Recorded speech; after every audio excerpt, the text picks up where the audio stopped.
welcome to Konnichiwa Value. My name is Rei Saito, and I live in Japan.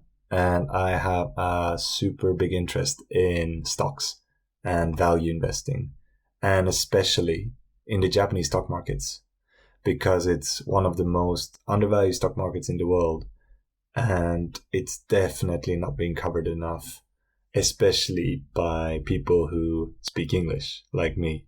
So today, I'm actually going to cover something that is more relevant to most people who read this newsletter.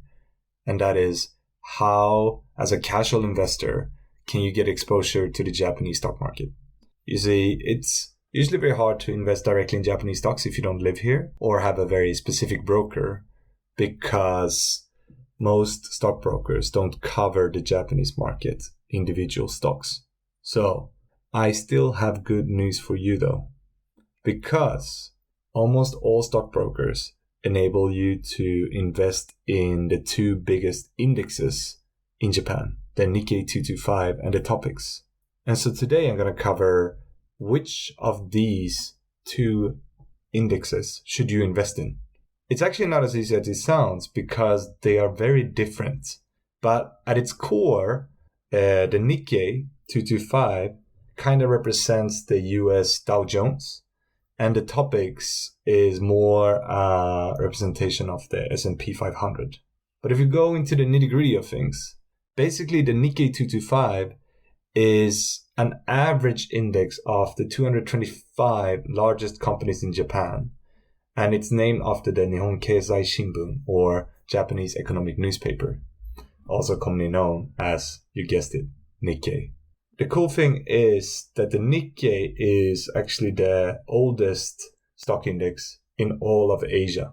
And after Japan's economic revision after the war in 1949, it's become the biggest and most trusted index in all of Asia.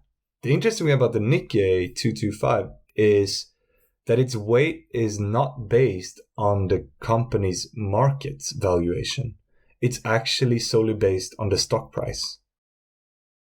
To give you an example what this means, take the company Nintendo and Itochu, which are both on the Nikkei 225.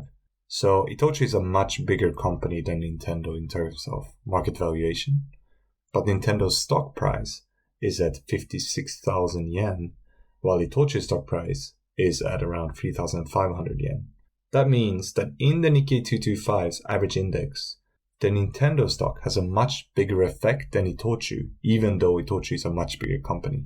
The consequence of this weird compilation is that the Nikkei 225 is a relatively bad indicator of the overall Japanese economy.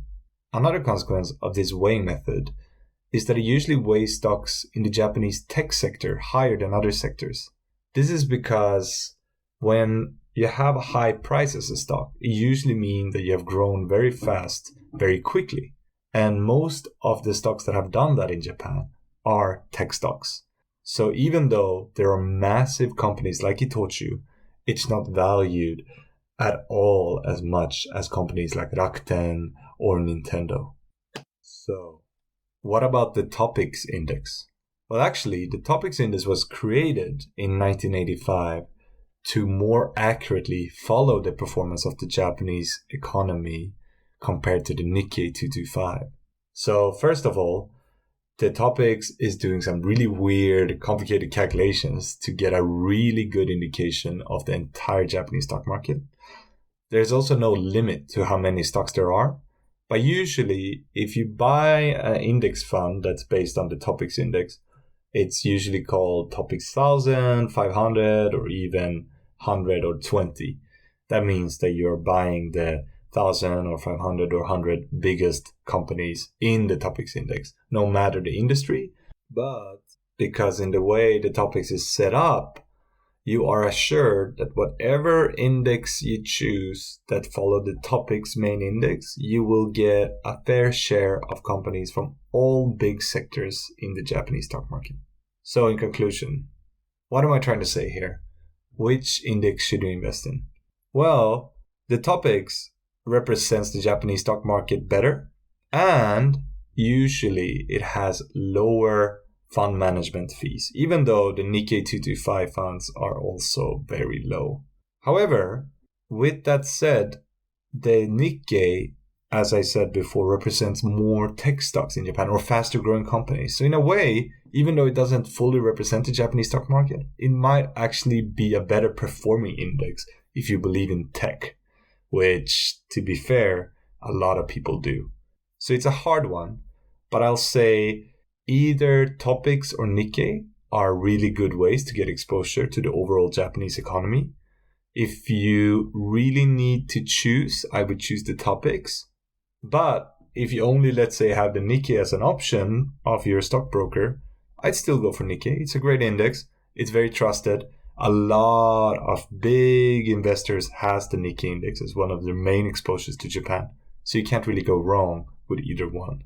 If you have any questions, just feel free to send a comment to my Substack or to my YouTube channel.